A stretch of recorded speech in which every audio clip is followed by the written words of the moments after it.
The princess named a human prince her champion. Chaos followed. People packed the stone terraces around the arena, a wide bowl carved out of living rock where tradition lived, and the will of the court was made visible. Flags snapped in the warm wind. Voices rose and fell like tide.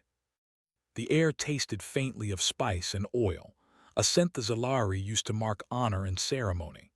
Inside the palace, light fell through a lattice of glass and crystal. The throne room opened into the same long view of the arena, and the court was assembled in a ring of color and rank. Alien robes brushed the marble. Some nobles were tall and lithe with skin like polished jade. Others were broad and plated in pale, bone-like armor. Their faces were not the smooth, human faces Kale had known, their eyes slit, angled, or lit from within. They wore jewels threaded with meaning, family sigils and old promises that made the room heavy with history. The story of the champion selection had always held the court in a careful trance.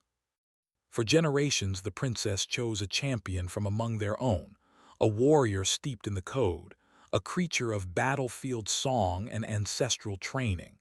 The champion was not a mere guard. The champion was a symbol that bound the people to the crown. No outsider had ever held the role. That was the law, the custom, the identity of Zalaris. That morning, a human prince from a distant system arrived in a small craft, his banner a simple blue and silver. He carried no long lineage of Zalari fights, no family sigils made of carved bone and glittering metals. He was Kale of Meridian, young, earnest, a prince by blood to his own people. He walked the marble floors very carefully, aware of the way his steps echoed against eyes that watched him like a specimen. He had not come to seek power. He had come because the princess, Princess Elira, had asked him to attend. Elira stood on the high dais, a quiet figure in a dress that caught the light like a net of stars. She did not loom like a queen. She held herself with a strange mixture of command and distance that unsettled some and drew others close. Her voice, when she spoke, was low but steady. She had the look of someone who thought about long things and short things in the same breath. People said she read the movement of politics like weather and the movement of men like wind. They trusted her judgment but feared the changes she might bring. The tournament that would name her champion was old as memory. Warriors entered with the slow dignity of ritual. They tested blade against blade, nerve against nerve. The crowd liked the spectacle. The nobles liked the numbers and the agreements that came after. This year the field filled with names the court already knew. General Karas, a veteran whose armor still showed the scars of rebellion. Lady Thara, swift and cruel on the small blade.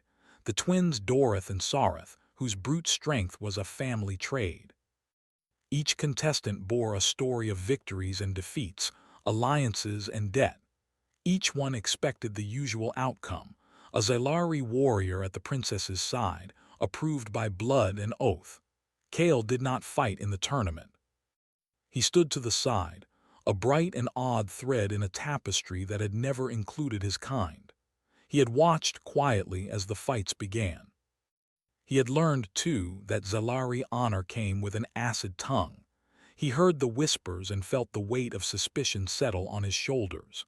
He wore a simple tunic, the fabric from his homeworld, cut in a human style that the Zalari found curious. He watched the blades, the movement, and he learned rapidly the rhythm of things. When the last clash died and silence had a name, Elira rose. She walked to the center of the arena, and the room leaned in like a living thing. She closed her hand around the ceremonial token of the champion, a band of hammered metal pierced with a single gem, cool and old. The murmur in the court calmed. People expected the usual words, a name that made the old order breathe again.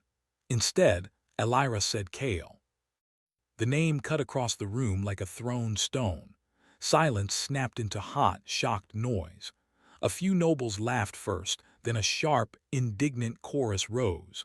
Someone called out a word that meant betrayal in the old tongue. Others cursed the princess for recklessness. Kale's ears burned.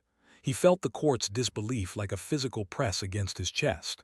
He could have stepped back, could have walked away and returned to the ship and the quiet stars.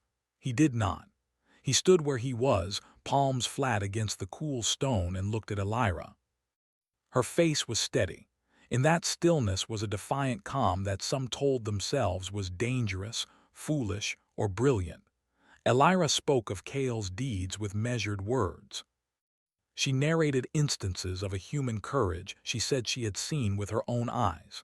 How Seal, she pronounced it with the soft, foreign rhythm of someone who had watched him move, had saved a group of her scouts from a desert wash on a nearby moon, how he had negotiated with a warlord in the trade lanes when all talk had failed, how he saw a path through problems that others refused to notice. Her voice made clear that this choice was no whim. She had watched, she had chosen, and she had the authority to do so. That authority, however, sat uneasily beside custom. The nobles who had long made and unmade kings and queens looked betrayed. General Karras took a step forward, his armor bending with emotion. His voice, when he spoke, was the voice of history. He warned of scandal. He warned of weakening the line. He told Elira that tradition, like the blade, held the empire steady. Others were less sharp. Some looked at Elira with a new curiosity, their eyes calculating what a human at the princess's side might bring. There were merchants in the room who thought quietly of new trade routes. There were younger nobles who saw a chance to be on the right side of change. The palace, always a place where the future and the past braided together, split in thought and feeling in a way that made its stones feel older in one breath and newer in the next. The rumor engines in the court were quick. Some whispered that Elira had chosen Kale for love. Some said she had been bewitched by his foreign manner. Others spread darker tales about bargains struck in secret. Kale felt those eyes, curiosity, contempt, fear, like weather. He could not read the Zalari faces as easily as he read a map, but he could read power.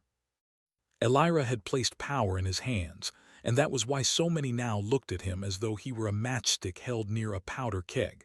That evening, the palace felt smaller. Guards moved in new patterns. Elira walked the balconies alone. She watched the stars and thought of how small a life could be if given no chance to change. Kale found a courtyard to rest in, and he let the sound of the city wash over him. He had grown up on stories of valor, and his people had taught him to be quick with hands, quicker with words. He had been trained to negotiate a border and to steady a frightened child. He had not trained in the formal way of Zalari combat, but he had trained himself in the movement of people and the reading of danger. Word of a failed attack in a remote outpost came before dawn.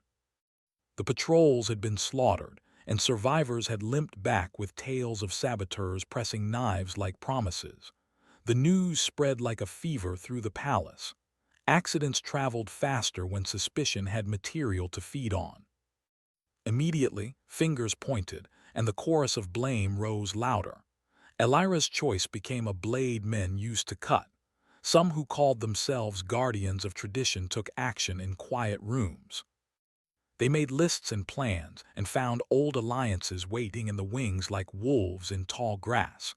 They whispered among themselves of restoring the balance. The banquets of the nobles' houses filled with men and women who swapped old grievances into new weapons. They counted Kale's foreignness as a liability, and from their anger they found cause. Kale learned of the plotting in pieces. He saw how the eyes at the table across from his food stayed hard. He watched a blade slid beneath a chair, the soft scrape of metal telling him more than any speech. The palace, normally a place where lines of power were neat and clear, unfolded like a map of secret roads, and Kale had to learn them quickly. He kept his face open and his steps sure because he knew, on a planet where people had lived by trust and old songs, that a stranger must be steady to survive. Elira did not cower. She moved among her people with purpose. She spoke to the guards quietly, and she turned to the scholars and asked for their counsel. She called for a small band to form around Kale, warriors, tacticians, people who would not let him face the court alone. Some came willingly, others came with uncertain hearts. Among them was Lady Thara's younger brother, a soldier who had lost a brother to a past uprising and did not trust outsiders. He came because Elira had asked. He kept his distances like a man who wore his armor as much for the world as for himself. In the days that followed, the palace became a pressure cooker. Old alliances flexed in new directions. Trusted friendships cooled into wary politeness. The tourists who came to see the ceremony left with stories of a princess who would not be bound by the old chain. The merchants hummed with profit and loss. Children in the servant quarters played at being champions and wore scrap metal as crowns. The common people, who had little say in the court's choices, watched and cheered when Elira rode through the market in a simple cart, Kale at her side. They liked the way his hands were steady on a child's head, the way he laughed with a warm and careless sound. They had not seen much of the world. They learned it could surprise them. Still, the court had teeth. The nobles began to meet in rooms lit by candle and argument. They wrote letters wrapped in required secrecy and tied with seals they intended to break.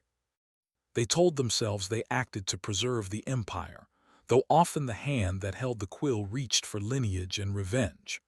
One evening Kale walked past a doorway and overheard a plan he did not like. The conversation was careful and low, modulated so that only those near could understand. The words made no sense to him at first, then slowly congealed into meaning.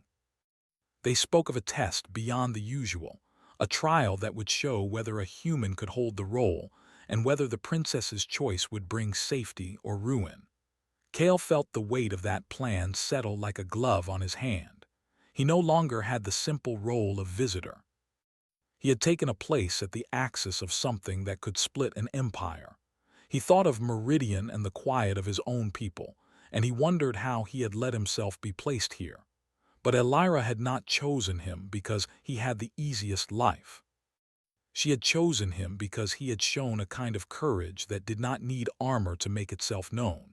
Kale did not yet know if courage would be enough. On the last night before the trial, Elira found him on the palace wall. They spoke quietly of little things, of the stars and the way they mapped old wars, of the food of Meridian, and of the strange humor of the Zalari court. She did not ask him to promise grand things. She only asked that he be honest, that he let his mind do what it knew to do. He promised. He felt a thing settle in his chest. Responsibility, yes, but also a strange lightness born of being chosen. As dawn creased the sky, the palace gates opened to a city that held its breath. The court readied itself for a spectacle that would be declared a test of custom, or the beginning of a new age. The nobles tightened collars and women braided hair with extra care. The commoners lined the streets and the rooflines to watch what would, for now, be called a champion's trial. Kale stood beside Elira at the gate. He felt the weight of 100 stories and the tilt of a new one. He straightened his shoulders and walked forward. Outside, the city's air seemed to crackle like a storm on the horizon. The path they took would be watched. The choice Elira had made would be judged, and some among them had already lit their lamps in secret, waiting for the signal to make the night burn. Kale did not know who would light the first match, only that he would stand in the flame if the princess asked him to. He had come to another world and had been given strange power. He had not yet learned how dangerous such gifts could be. The palace gates closed behind him like the closing of an eye, and the day began. The morning air carried a sharp chill as Kale stepped into the training grounds of the palace. The terraces glistened with dew, and the rising sun painted the stone in muted gold. Soldiers moved with precision, their footsteps tapping a steady rhythm. Elira walked beside him, her gaze fixed ahead, alert to every motion. She had chosen him for reasons that had surprised many, but she believed in the human prince's instincts and his ability to think beyond convention. Kale felt the weight of expectation pressing against his chest, but he also felt a spark, a strange energy that came from being given a task no one thought he could do. The training ground was alive with motion. Zelari warriors, some armed with twin blades, others with long polearms tipped in glowing metal, performed drills that required exact timing and acute awareness. The human prince had studied forms of combat on his homeworld, but nothing prepared him for the pace and precision of these aliens. Their limbs moved in ways he had never seen, the angles of their strikes precise enough to split a falling leaf, and their reflexes sharp enough to block with almost no motion. For a moment, Kale felt the familiar tug of doubt. He had not come here to fight. He had come to stand beside the princess, and yet the princess had given him a place where only strength could survive. Elira's presence was a silent encouragement. She walked with him through the drills, offering small adjustments, a nod of approval, or a subtle glance that spoke volumes. "Watch the flow, not the strike," she said softly, pointing toward a group of warriors who moved like a single organism. Timing and understanding come before force. Kale repeated the motion, the sword in his hands feeling heavier than he expected, yet lighter when he moved with focus. His first attempts were clumsy, and the warriors around him cast glances that mixed curiosity with skepticism. Some whispered words that were sharp, words meant to remind him that he was a human and humans were fragile. Kale ignored them.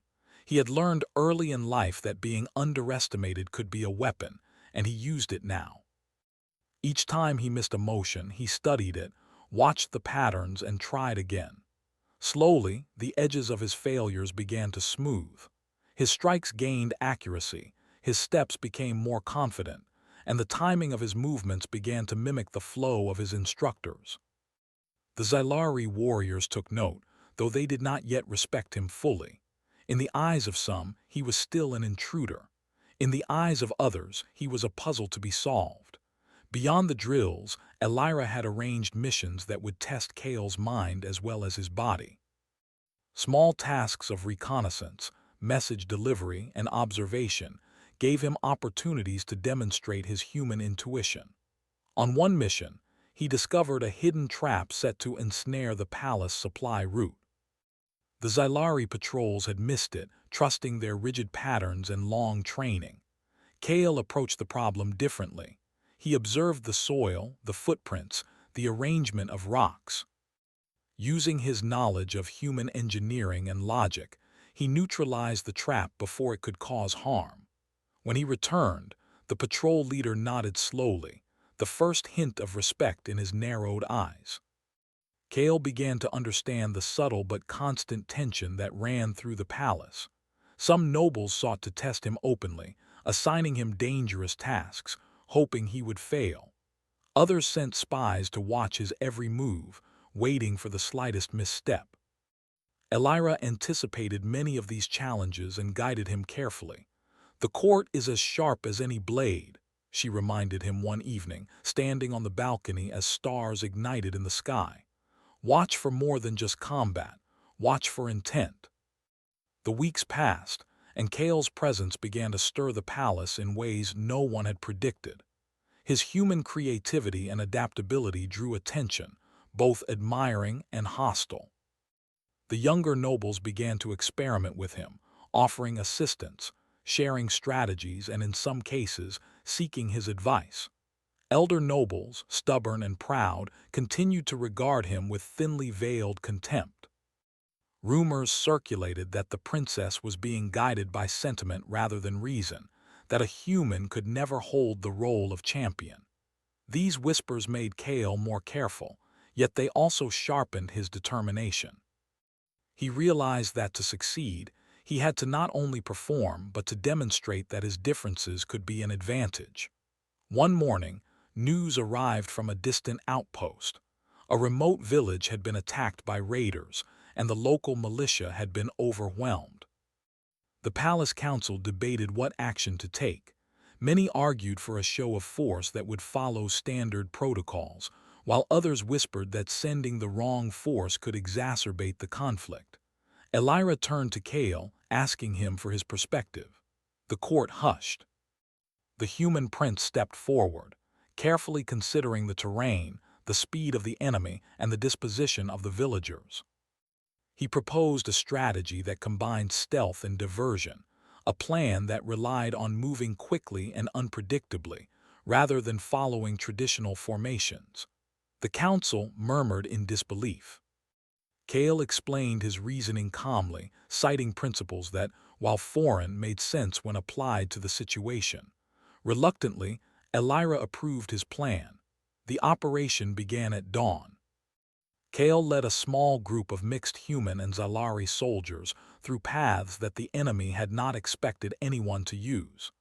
Using misdirection and rapid maneuvers, they struck at key points, disrupting the raiders' formations and creating confusion. The villagers, who had thought all hope lost, were able to regroup and defend their homes alongside the troops. By nightfall, the outpost was secure. News of Kale's success spread quickly, both inspiring admiration and inflaming resentment. Some nobles could not forgive that a human had succeeded where their trained veterans might have failed. Others began to whisper that perhaps the princess had seen something in him that they had not. The palace grew restless with anticipation. Kale's actions, while praised by some, became the subject of intrigue and plotting for others. Certain nobles approached the edges of the training grounds under the guise of guidance, but their words were sharpened with intent. They challenged him in subtle ways, hoping he would falter, testing his endurance, his judgment, and his patience. Kale remained steady, learning to read the subtle cues of deceit and manipulation. Elira observed closely, giving him guidance when necessary, but allowing him to navigate the court's undercurrents himself. "Understanding the court is as important as mastering the blade," she reminded him one evening, her eyes reflecting the glow of the setting sun. "You cannot fight the people. You must learn their movements." In the midst of this, Kale began to see patterns emerge. The nobles who opposed him often acted out of fear of change, fear of losing their grip on tradition. Those who supported him did so because they recognized the value of adaptability and innovation. Kale's human perspective, unshaped by Zalari custom, allowed him to see solutions and opportunities that were invisible to the court. He learned to combine his instincts with the formal training Elira had provided, creating a hybrid approach that surprised even the most experienced warriors. Each success strengthened his confidence, yet he remained aware that the challenges ahead would be greater than any training or mission could prepare him for. One evening, a message arrived that caused a ripple of alarm through the palace. Reports indicated that a group of insurgents, loyal to a faction opposed to Elira's rule, had begun mobilizing near the outer territories. They were armed and organized, and preliminary information suggested that their leader was a strategist of considerable skill. Elira convened an emergency council, and the nobles debated strategies ranging from full-scale mobilization to cautious reconnaissance. Kale, who had studied the enemy's movements from the intelligence reports, suggested a different approach. He proposed sending small, highly mobile teams to disrupt supply lines and gather information, avoiding direct confrontation until they understood the insurgents' plans. The suggestion was met with skepticism, but Elira, trusting her champion's judgment, gave it a cautious approval. The first missions began immediately. Kale led a team of soldiers through dense forests, across rivers, and into valleys where enemy patrols had been reported. The terrain was unfamiliar, and the enemy was unpredictable, yet the human prince's intuition guided the movements. He observed signs that others overlooked, footprints that indicated more troops than expected, subtle changes in the environment that suggested ambush points, and behaviors of the locals that hinted at hidden alliances. By applying these observations, The team avoided traps and gathered crucial intelligence that would inform the palace's next moves. Each success reinforced Kale's reputation as someone capable of navigating uncertainty, blending courage with insight. Despite these accomplishments, tension continued to rise in the court. The nobles who opposed him began plotting more actively. They arranged secret meetings, shared coded messages, and sought allies among neighboring territories. They challenged Kale with increasingly dangerous assignments, hoping to expose weaknesses. Yet the human prince remained composed. He learned to anticipate deception, to read intentions beyond spoken words, and to adapt rapidly to shifting circumstances. Elira remained a steady presence, supporting him when necessary, but also allowing him to take responsibility for his decisions, fostering growth in both skill and judgment. Through it all, the bond between Kale and Elira strengthened. They shared long hours of strategy and discussion, as well as moments of quiet reflection beneath the stars. Elira came to rely on Kale's perspective, not only for practical solutions, but also for insights that challenged traditional thinking. Kale, in turn, learned to navigate a world governed by strict hierarchy, complex loyalties, and subtle manipulations. Their trust in one another became a foundation for resilience, a shield against the growing pressures from the court and the challenges from beyond the palace walls. Then came the first direct challenge. A small but well-armed force from the insurgent faction attempted a raid on a key supply route leading to the palace. The plan was simple, relying on speed and surprise, yet it threatened significant disruption. Kale, informed by prior reconnaissance, anticipated the movement and prepared a counter-strategy. He divided his forces strategically, using the terrain to conceal positions and creating multiple layers of defense. When the insurgents advanced, they found themselves navigating a series of obstacles and ambush points, unable to predict the human prince's approach.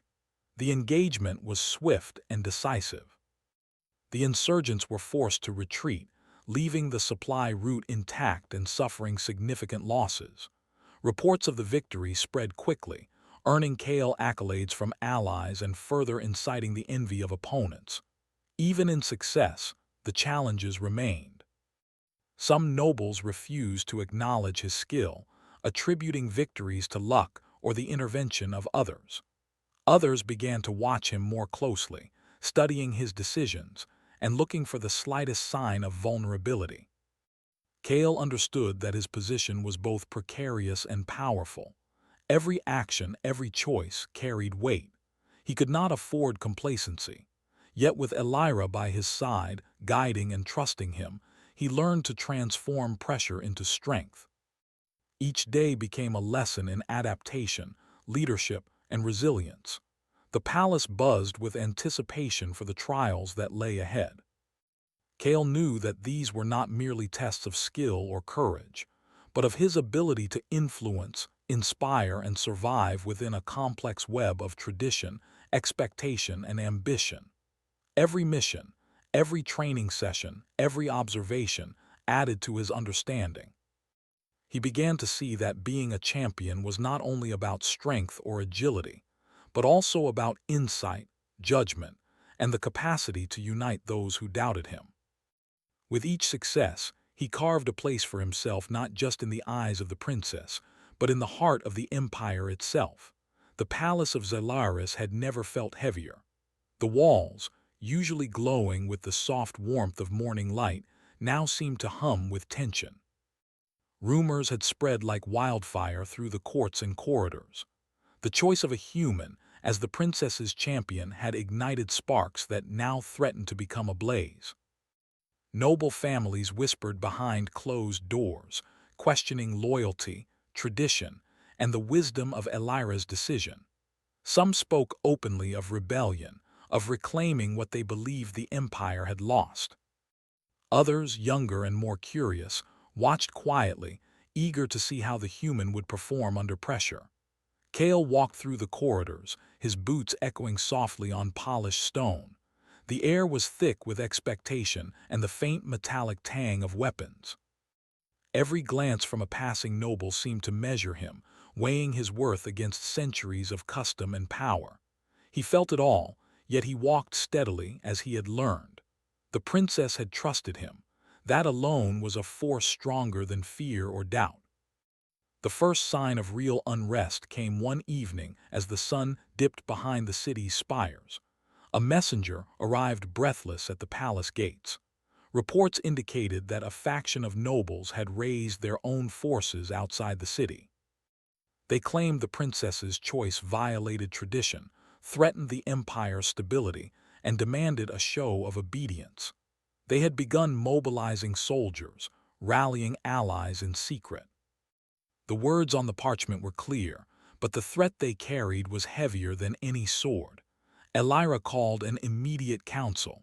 The nobles present were a mix of supporters, skeptics, and outright opponents.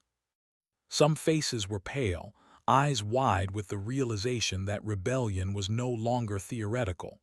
Others glimmered with excitement at the chaos they hoped to unleash. The princess spoke calmly, her voice steady despite the tension. "We will not retreat," she said. "Our empire has faced challenges before, and we will face this one together. Kale will stand with me as my champion, and we will find a way through." The council room murmured. Some nodded in agreement, though grudgingly. Others clenched their fists, unwilling to yield. Kale felt their scrutiny like a weight pressing down on him. He was not just a participant anymore. He was a symbol, a human who could lead, strategize, and inspire where others might fail. And if he failed, the consequences would ripple through the empire. The first night of the rebellion's unrest was quiet, almost deceptively so. Kale and a small group of loyal soldiers patrolled the palace perimeter. Their mission was to observe, gather information, and prevent sabotage. The palace was a maze of bridges, towers, and hidden chambers. The rebels had infiltrators, but the palace's loyalists were vigilant. Every shadow could conceal an enemy. Every unusual sound could signal danger. Kale's human instincts, honed through years of experience and observation, proved invaluable. He noticed subtle details, footprints that didn't align with normal patterns, shadows that lingered longer than they should, and faint scents that betrayed the movement of unseen forces. By dawn, their vigilance had paid off. They intercepted a small group of infiltrators attempting to sabotage the palace gates. The encounter was brief but intense. Kale moved swiftly, combining human improvisation with the techniques he had learned from Zalari training. He used the environment to his advantage, guiding the enemy into narrow passages where their numbers counted for less. The loyal soldiers followed his lead, executing maneuvers they would have otherwise considered unconventional. Within moments, the threat was neutralized. The palace gates remained intact, and the first message of Kale's growing capability reached the court. A human could not only stand beside the princess, but could act decisively in moments of danger. Yet the victory brought no relief. The rebels, learning of the failure, intensified their efforts. They began moving larger groups, coordinating attacks on multiple fronts, and spreading misinformation throughout the city. The court became a tense theater of alliances and hidden threats. Kale had to navigate both the battlefield outside and the politics inside. Every decision carried weight, every action was observed, and every misstep could be exploited. Elira, aware of the growing danger, instructed Kale to form a council of trusted advisors. She selected warriors, scholars, and strategists, both human and Zalari, who could act with precision and loyalty. Among them was Lady Thara's younger brother, who had once doubted Kale but now recognized his skill and insight. They trained together, studied the enemy's movements, and devised strategies that relied on flexibility, quick thinking, and surprise rather than brute force. Kale encouraged input from all members, valuing ideas over rank, and fostering a sense of unity that was unusual in the rigid hierarchy of the palace. The first major confrontation came near the outskirts of the city, where rebel forces had gathered in a narrow valley. Standard tactics would have placed the loyalist soldiers at a disadvantage. The rebels' numbers and positioning favored a direct assault. Kale proposed a different approach.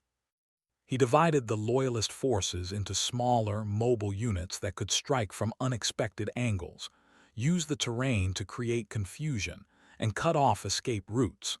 Some commanders were skeptical, but Elira's trust in him provided the authority needed to proceed. The battle unfolded in a blur of movement and noise. Kale's plan, combining human ingenuity with Zalari discipline, caught the rebels off guard.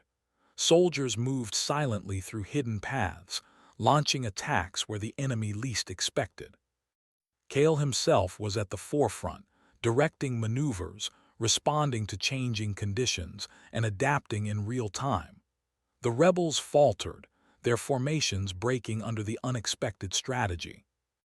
By nightfall, the valley was secure, the Loyalists held their ground, and the first major proof of Kale's leadership was etched into the minds of the court. Despite the victory, tension within the palace did not ease.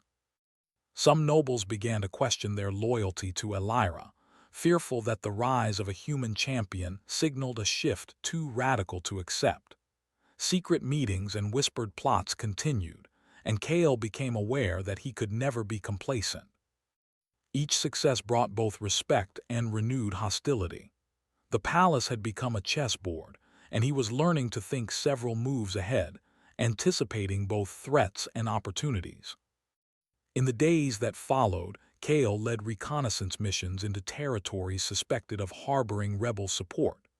Each mission provided valuable intelligence, supply lines, hidden caches, alliances among minor factions. He combined observation with human intuition, recognizing patterns and making connections that the Zalari, bound by tradition, often overlooked. These insights allowed the palace to strike preemptively, disrupting the rebels' coordination and preventing potential attacks before they could unfold. The human prince's methods were unconventional, yet increasingly effective. The court, once doubtful, began to notice. Young nobles and soldiers who had once viewed Kale with suspicion started seeking his guidance, intrigued by his ability to solve problems that had confounded even the most experienced Zalari commanders. Meanwhile, the older, more conservative factions grew restless. They saw his influence spreading, feared the erosion of tradition, and plotted in silence to regain control. Kale understood that his position was delicate. Success on the battlefield was not enough. He had to navigate the complex web of court politics, manage the perceptions of allies and enemies alike, and maintain the trust of the princess who had placed her confidence in him. The next escalation came when the rebels, frustrated by repeated failures, targeted key communication hubs in the city.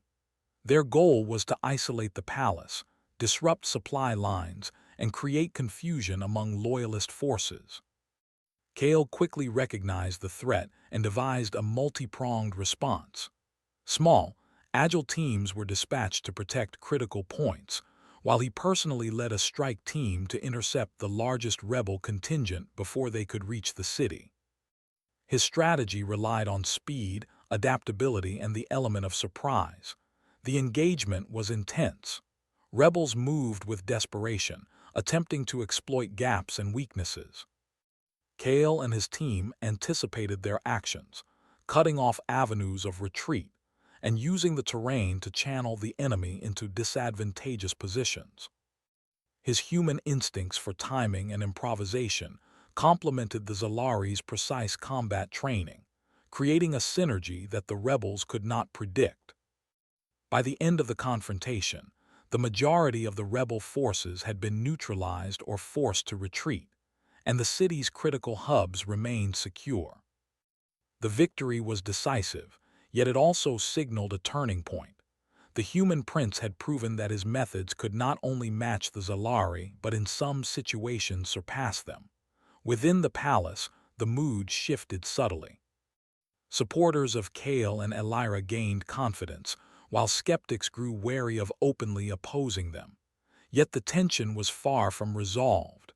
Secret plots continued, and new challenges loomed.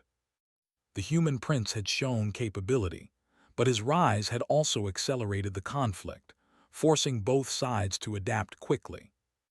Kale realized that the coming days would demand not only courage and strategy, but also diplomacy, patience, and an understanding of the deeper currents running through the empire.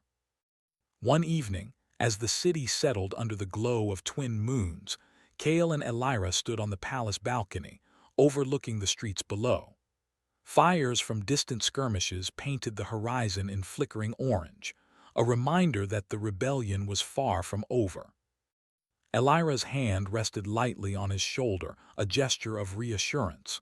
"You've done well," she said quietly, "but the true test is coming. The court and the city will both be watching. Every decision, every move will ripple farther than you can see." Kale nodded, feeling the weight of her words. He understood that the battles fought so far were only the beginning. The insurgents, the skeptical nobles, and the uncertainties of the court formed a complex web that required more than strength. It required vision. He also understood that he was not alone. Elira's trust, the loyalty of soldiers who had come to respect him, and his own ingenuity were resources he could draw upon. The human prince had become more than an outsider. He had become a force that the empire could not ignore, a symbol of adaptability and courage that challenged the assumptions of the Zalari. The following days were a blur of strategy, reconnaissance, and rapid response. Kale continued to anticipate rebel movements, counter plots within the court, and train his forces for both conventional and unconventional engagements.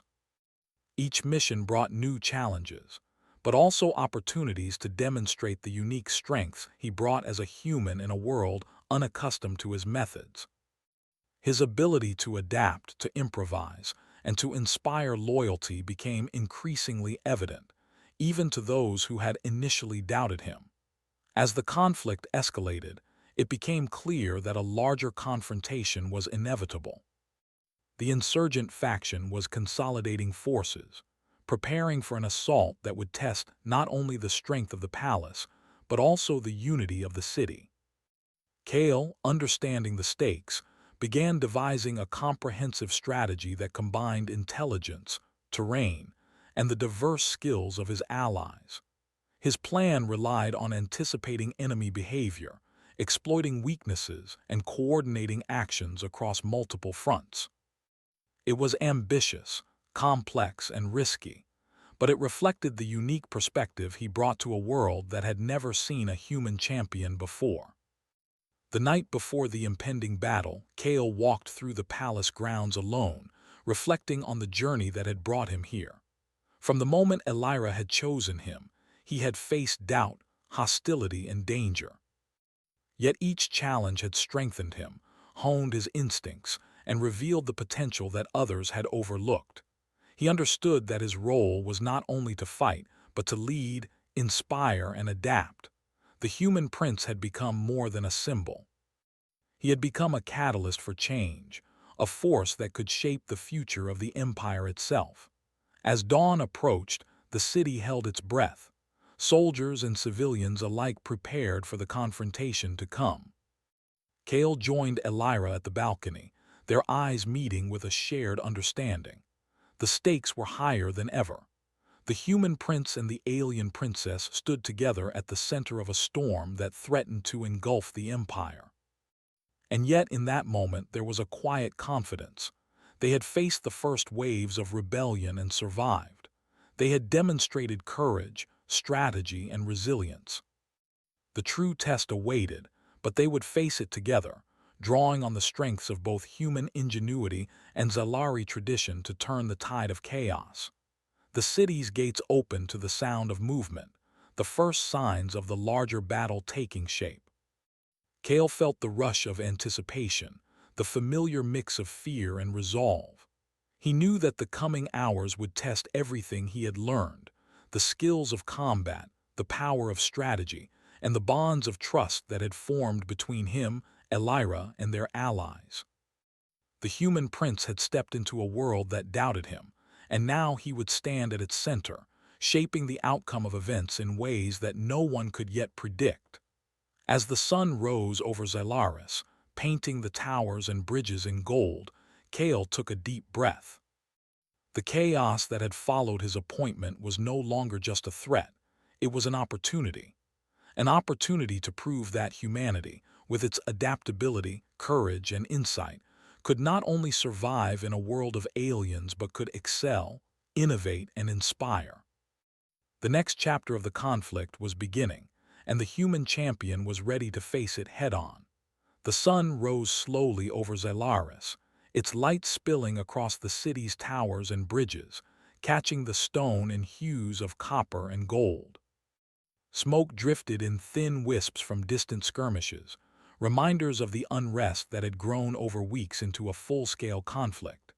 The palace, perched at the city's heart, stood like a sentinel, a symbol of authority, courage, and now change.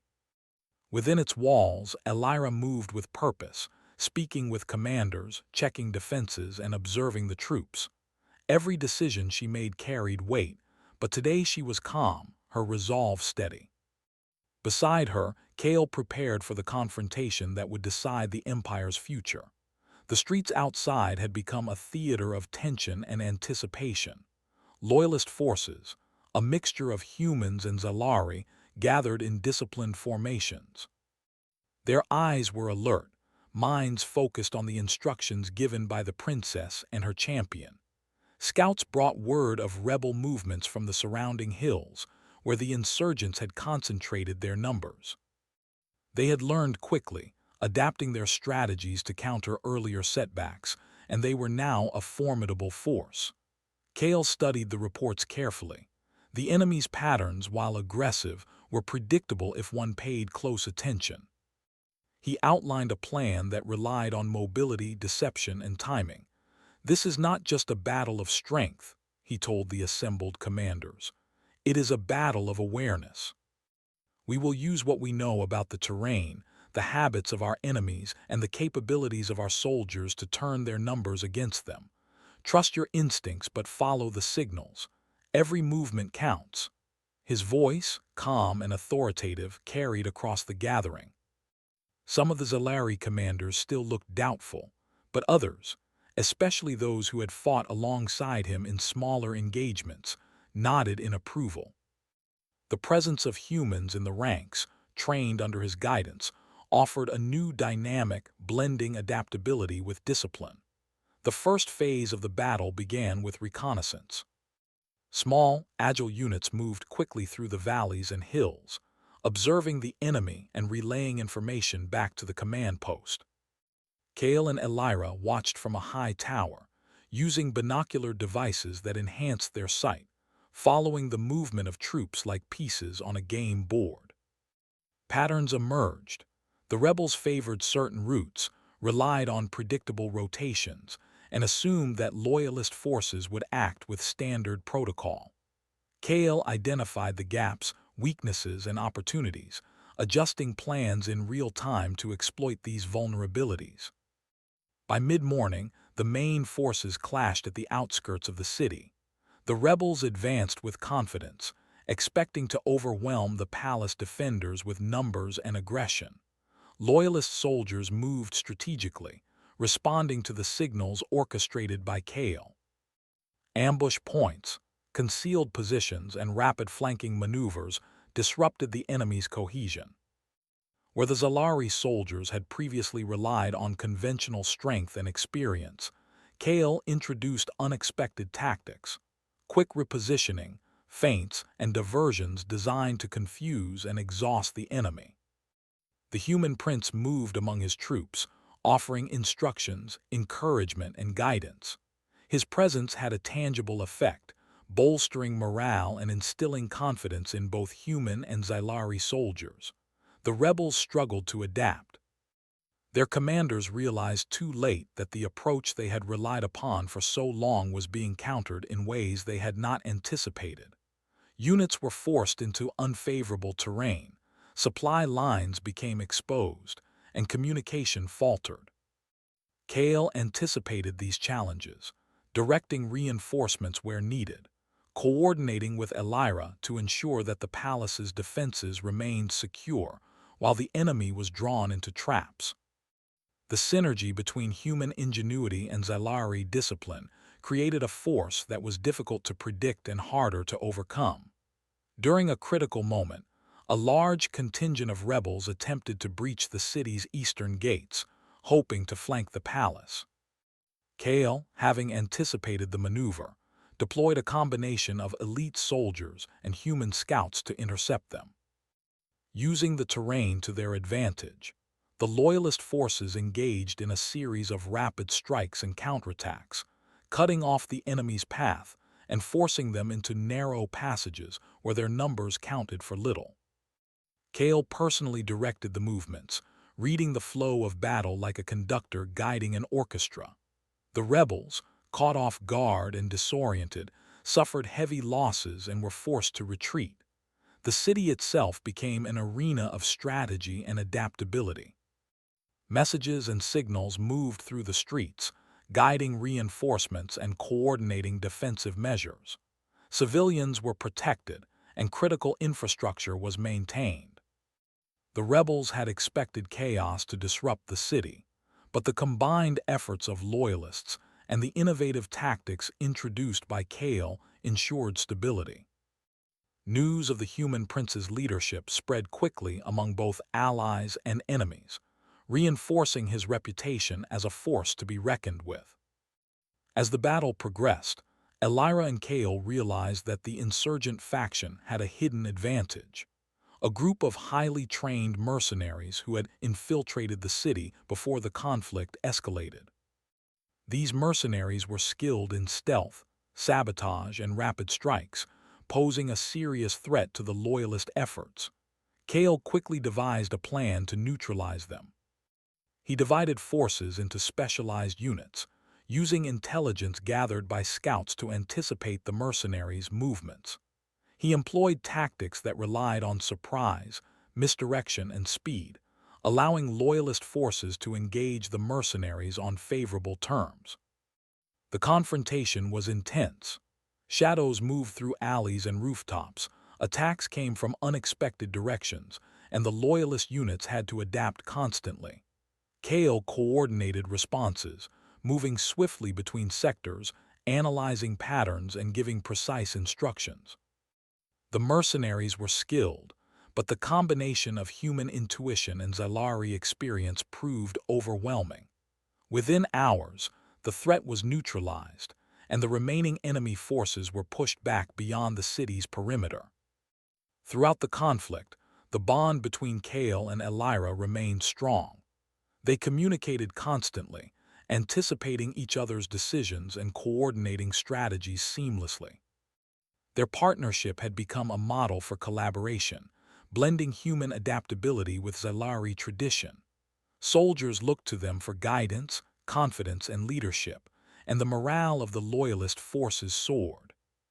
By late afternoon, the tide of battle had clearly shifted in favor of the Loyalists. Rebel forces, demoralized and disorganized, attempted to regroup, but found themselves trapped by the coordinated movements of Kale's units. The city streets, previously tense and chaotic, now echoed with the disciplined march of loyal soldiers securing key positions and restoring order. The victory, while hard-won, demonstrated the effectiveness of human ingenuity combined with alien discipline, and the potential for a new era of collaboration within the empire. As evening fell, the palace held a moment of quiet reflection. Fires burned in the distance, signaling the remnants of the insurgent forces retreating into the hills. Elira and Kale stood together on the balcony, surveying the city below. The battle had been decisive, but it was also a turning point, a proof that the human prince, once doubted, had become indispensable. His strategies, courage, and leadership had changed the course of the conflict and had demonstrated that the human presence was not a liability but an asset. In the days following the battle, the city began to recover. Repairs to infrastructure and homes proceeded quickly under the guidance of loyalist teams, many of whom had gained newfound respect for Kale's methods.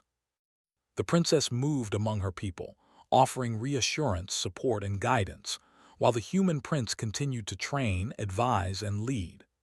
The court, once fractured and suspicious, began to recognize the value of adaptability, innovation, and courage. Alliances shifted as some nobles acknowledged the benefits of human insight, while others remained hesitant, wary of the changes that had swept through their long-held traditions. The victory had broader consequences. Neighboring territories, previously observing Zalaris with skepticism, now saw a new image of strength, one that combined the reliability of tradition with the creativity and ingenuity of humanity. Messages of admiration and inquiry arrived, seeking alliances, trade agreements, and cooperation. Kale, once a foreign observer, now found himself at the center of political and strategic planning, his influence recognized and valued. Even as the city celebrated, the challenges of leadership and governance remained. The insurgent threat was not entirely eliminated, and the court still contained factions resistant to change. Kale understood that his role as champion extended beyond the battlefield. He would need to continue navigating complex political landscapes, mentoring allies, and inspiring trust. Each day presented new opportunities to demonstrate human resilience, ingenuity, and leadership. The final days of the campaign were marked by consolidation and rebuilding. Loyalist forces secured borders, strengthened defenses, and established communication networks to prevent future insurgencies. Kale's guidance proved crucial in organizing these efforts efficiently, blending human problem-solving with Zalari precision. Soldiers and civilians alike came to respect his judgment, recognizing that his presence had not only preserved the city, but had also set a precedent for what could be achieved through cooperation and innovative thinking. As the empire began to stabilize, Elira and Kale addressed the court. The princess spoke with clarity and authority, acknowledging the contributions of all who had defended the city and emphasizing the importance of unity and adaptation. She highlighted the successes of her human champion, demonstrating how courage, insight, and ingenuity could complement tradition rather than undermine it. The court, visibly moved, responded with cautious applause, recognizing that a new chapter had begun in the history of Zalaris. Kale stepped forward, speaking directly to the assembled nobles, commanders, and citizens. He did not boast of his achievements. Instead, he emphasized collaboration, trust, and the shared strength of all who had defended the empire. His words were simple but powerful, reflecting the human values of resilience, adaptability, and courage. The message resonated, bridging divides, easing tensions, and fostering a sense of shared purpose. In the following weeks, the empire experienced a period of growth and renewal. Human soldiers trained alongside Zalari warriors, learning from each other's strengths and experiences. Administrative reforms incorporated diverse perspectives, improving efficiency and responsiveness. The city thrived under the combined leadership of Elira and Kale, setting an example for surrounding territories. Trade, communication, and cultural exchange flourished, strengthening both the economy and the social fabric of the empire. The palace, once a place of tension and suspicion, became a hub of cooperation and innovation. Elira continued to lead with wisdom and courage, guided by the insights and support of her human champion. Kale, now firmly established as a respected and capable figure within the court, continued to demonstrate that human qualities, creativity, adaptability, and empathy could achieve remarkable results even in a world built on tradition and hierarchy. As the sun set on the newly secured city, Kale and Elira stood together on the palace balcony, looking out over the streets alive with activity. The challenges of the past weeks had forged trust, revealed strengths and changed perceptions. The empire had witnessed the power of human ingenuity and courage, and the people had seen that their future could include new perspectives without sacrificing honor or tradition. Kale reflected on the journey that had brought him here, from an outsider uncertain of his place to a champion who had helped secure an empire. He understood that his role was ongoing, that leadership required continuous adaptation and vigilance. Yet he also felt a profound sense of accomplishment. Through perseverance, insight, and courage, he had proven that humanity could stand alongside even the most powerful civilizations, not as a subordinate, but as an equal, capable of shaping events and inspiring change. Elira placed a hand on his shoulder, a quiet acknowledgement of the partnership they had forged. Together, they had faced rebellion, outmaneuvered insurgents, and demonstrated the value of trust, collaboration, and innovation. The empire had been tested, and it had emerged stronger, with a renewed understanding of what courage, intelligence, and adaptability could achieve. The city settled into a peaceful rhythm, its people rebuilding, learning, and thriving. The court, once divided and uncertain, found new ways to cooperate, blending tradition with new ideas. Kale continued to train, advise, and lead, his presence a living testament to the strengths of humanity in a galaxy filled with powerful and ancient civilizations. In the quiet moments at dusk, Elira and Kale looked toward the horizon, knowing that challenges would continue to arise. Yet they also knew that they had faced the storm together, emerging stronger and more united. The human champion had earned his place not only through courage in battle, but through wisdom, ingenuity, and the ability to inspire others. Humanity had proven itself, and the empire of Zalaris would never forget the lessons learned. The sun dipped below the horizon, casting the city in warm shadows. Fires burned in hearths, children played in the streets, and soldiers shared stories of battles fought and victories won. The palace, once tense with uncertainty, now pulsed with quiet confidence. Kale and Elira remained vigilant, ready for the future, yet at peace with the present. They had changed the course of events, proving that courage, insight, and collaboration could overcome even the most entrenched opposition.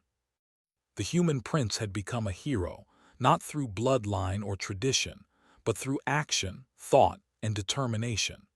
The empire had witnessed the rise of a new era, one in which humans and Xylari could stand together, united by shared purpose and mutual respect.